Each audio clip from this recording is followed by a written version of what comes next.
L'histoire commence avec Jericho debout sur une plage, réfléchissant à la façon dont la CIA l'a utilisé à des fins égoïstes. La scène se déroule quelques semaines plus tôt, lorsque Bill, un agent de la CIA, se rend dans une bijouterie. Il récupère un sac d'argent et un passeport auprès d'une vendeuse. Bill appelle sa fille Emma et demande à parler à sa femme Jill. Après avoir dit à Jill qu'il sera à la maison pour le dîner, Bill remarque que plusieurs hommes l'observent et le suivent. Il met fin à l'appel, monte brièvement dans un bus, puis sort rapidement avant que celui-ci ne parte, laissant son poursuivant derrière lui. Une fois en sécurité, Bill vole une moto pour s'enfuir. Au poste de la CIA, Wells, le patron de Bill, demande à son équipe de le retrouver. Martha le localise dans une gare grâce à des caméras et informe Wells que Bill n'a plus son sac. Bill monte dans un taxi et parvient à semer ses poursuivants, dont une certaine Elsa. Elsa appelle son patron Indal, un anarchiste espagnol, hacker émérite qui utilise ses compétences pour faire de mauvaises choses. Alors qu'il est poursuivi, Bill envoie un message à Martha pour lui dire qu'il ne peut pas terminer sa mission parce que des ennemis le suivent. Bill se rend compte qu'il s'est trompé d'endroit et ordonne au chauffeur de faire demi-tour, mais il est trop tard, des ennemis surgissent et tuent le chauffeur. Bill survit et riposte, mais il est rapidement à court de balles.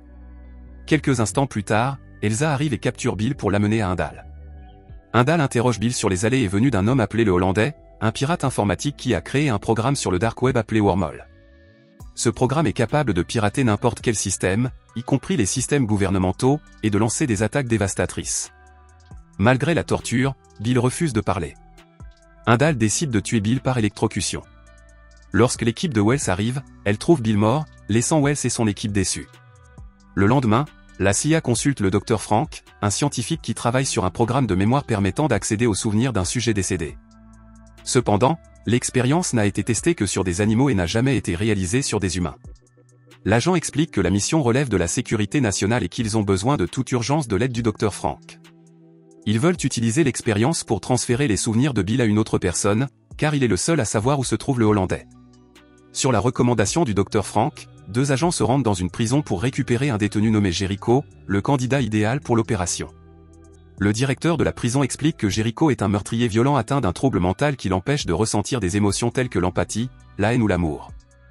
Cependant, Jericho est atteint du syndrome du lobe frontal, une condition dans laquelle le lobe frontal du cerveau ne se développe pas complètement, souvent en raison d'un accident survenu dans l'enfance.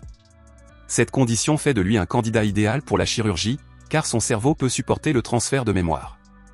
Le Dr Frank et son équipe procèdent à l'opération, mais des complications surviennent et la vie de Jericho est en danger. Wells, en colère, ordonne de poursuivre l'opération sans se soucier de la survie de Jericho. Finalement, l'opération réussit et le Dr Frank informe Wells que Jericho a besoin de quelques jours pour se rétablir. Ignorant ce conseil, Wells presse Jericho de se rappeler les souvenirs de Bill sur l'endroit où se trouve le Hollandais. Malgré l'insistance de Wells, Jericho souffre de violents maux de tête et déclare ne rien se rappeler des souvenirs de Bill, bien qu'il ait de brefs flashbacks concernant Bill et le Hollandais. Déçu, Wells pense que l'opération a échoué et ordonne à son équipe de la nettoyer. Pendant ce temps, le Hollandais utilise une cabine téléphonique pour appeler le numéro de Bill, mais il entend la voix de Jill. Le Hollandais demande où se trouvent Bill et Jill, en larmes, lui apprend que son mari est mort.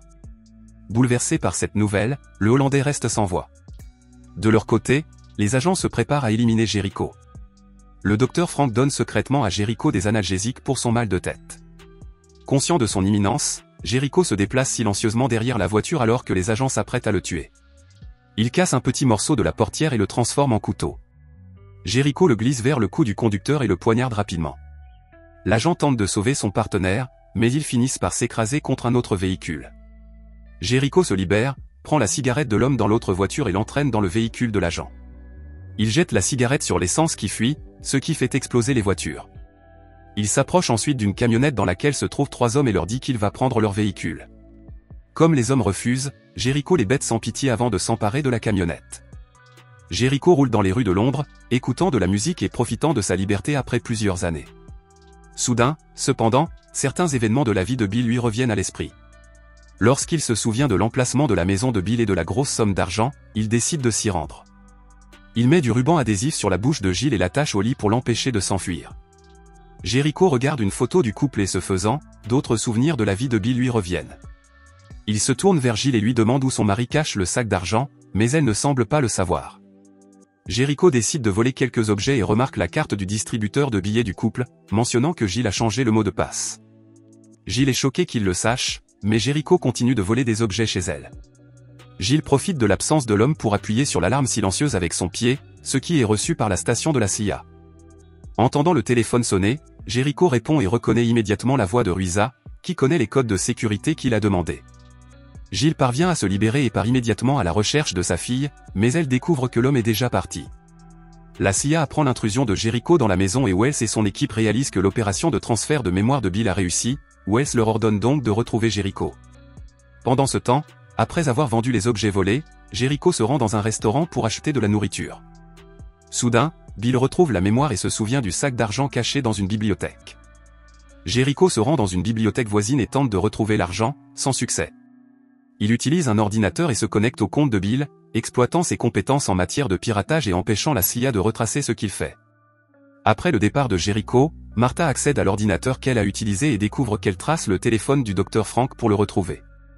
En apprenant cela, Wells appelle le docteur et lui dit que le criminel est en route, lui demandant de ne pas raccrocher pour qu'il puisse écouter leur conversation. Jericho arrive dans la camionnette et confronte le médecin, lui demandant des pilules pour son mal de tête. Le médecin l'emmène à la pharmacie pour acheter les pilules, où Jericho explique ce qu'il a vécu après avoir subi une opération du cerveau. Il explique qu'il a gagné des émotions et acquis certaines des capacités de Bill, comme l'intelligence mathématique et la capacité de parler plusieurs langues. À leur insu, Indal suit également leur conversation et apprend que Jericho est la clé pour localiser le Hollandais. Le médecin dit à Jericho qu'il doit faire des tests avant que les souvenirs de Bill ne disparaissent dans 2 jours. Jericho est soulagé que son épreuve avec les souvenirs de Bill soit bientôt terminée et dit qu'il doit aller trouver l'argent caché. Cependant, lorsqu'il part, les agents lui tendent une embuscade.